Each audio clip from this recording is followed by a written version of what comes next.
Want me to clap again? Ready to roll? Okay. Are we ready? Yes. Okay, here we go. Right. Well, first, thank you very much, Dr. Goodall, Jane, for taking this time to do this interview for AHA magazine. It'll be the first publication actually coming out in October, so delighted that you're the first major interview that we're going to be doing. So thank you so much. Thank you. About 25 years ago, you started the wonderful charity Roots and Shoots, which has literally taken root around the world. And I was just wondering whether you could just give us an idea of its mission and its purpose at that time. Yes, it began in Tanzania, and it began with 12 high school students. And the reason I began it is because as I was travelling around the world, I kept meeting young people who seemed not to have much hope, depressed, angry, apathetic. And I began talking to them. I'm talking about high school, university, young people out in their first job. And basically they were saying, well, you know, the world's a mess, you've compromised our future and there's nothing we can do about it. And we have. I mean, I see children every day and think how we've harmed the planet since I was that age. And I feel really ashamed of my species. Yeah. But I still think we have a window of time to start changing things around. And there are a lot of biologists who say, no, we've reached a point of no return. And maybe it's wishful thinking, but at least I think if our children lose hope, there is no hope. Yeah. So basically, Roots and Shoots has as its main message, every one of us makes a difference every single day. And we have a choice as to what kind of difference we're going to make. It's youth-driven. So a group of young people will choose between them, they choose 3 different projects. One will be to help people, one will be to help animals, and one will be to help the environment that we all share. And there's a theme of let's learn to live in peace and harmony with each other, but also with the natural world.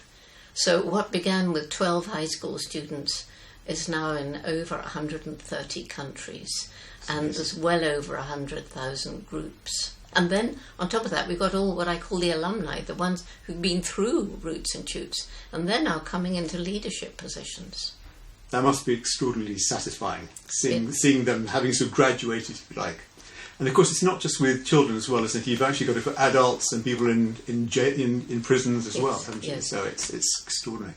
It's not so many adult groups, but there are a few, and you know, sometimes staff of a big business, so that's very good. I'm sure I'm not the first person to say this, but I mean, did you see it as a natural extension from the Alligator Society that you had as a you know, when you started that's a nature group, when you got sort of all the members had to learn sort of, was it 10 birds, 10 dogs, 10 I can't remember, with trees I think, and then 5 butterflies and 5 moths and so.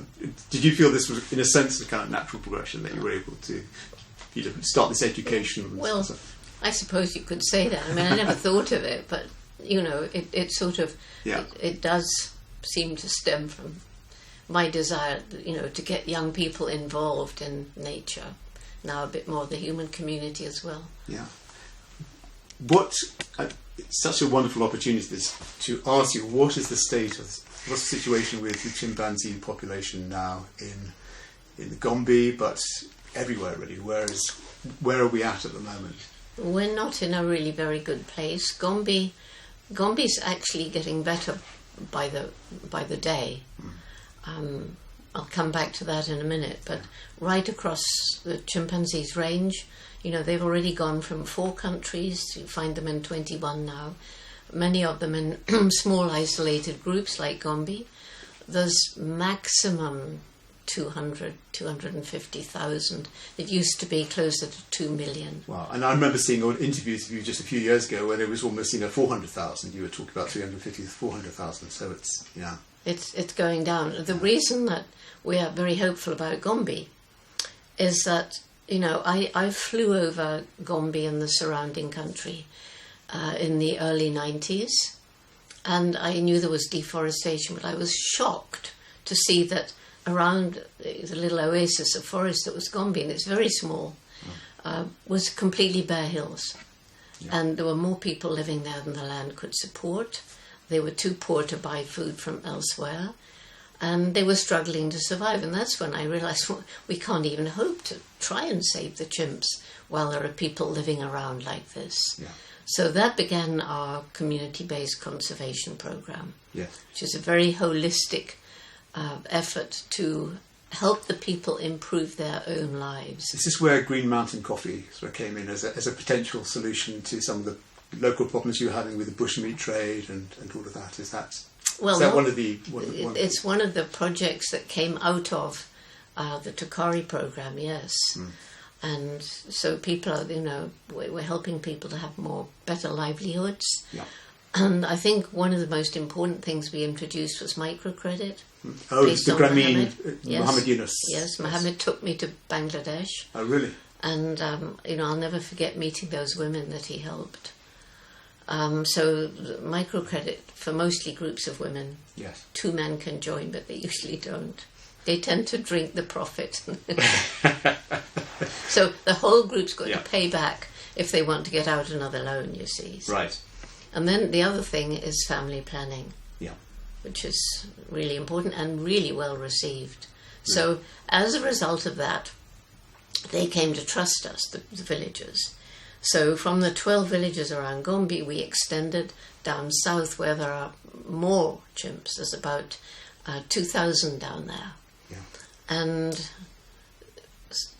we helped the villagers do their land use planning, and using high resolution satellite imagery. We have a conservation scientist who is absolutely brilliant. Really? Okay. And so the villagers, for the first time, they could see these maps and say, one woman said, that's the tree I put my baby under to sleep. It's that detail. Yeah. And so they've worked out a buffer strip, land for conservation, forest regeneration between Gombe and the village. Yeah. And the chimps now have 3 times more forest than they had before we began. There are no more bare hills now. You fly over and it's all green. Gosh. And there's the beginning of a corridor down to these other chimps. It must make your heart sing. Yeah, it's really, really nice. Haven't seen them. Yeah. Yes, and now JGI is trying to replicate that in the DRC, Uganda, Senegal with JGI Spain, and also around our big sanctuary in Congo. Wonderful.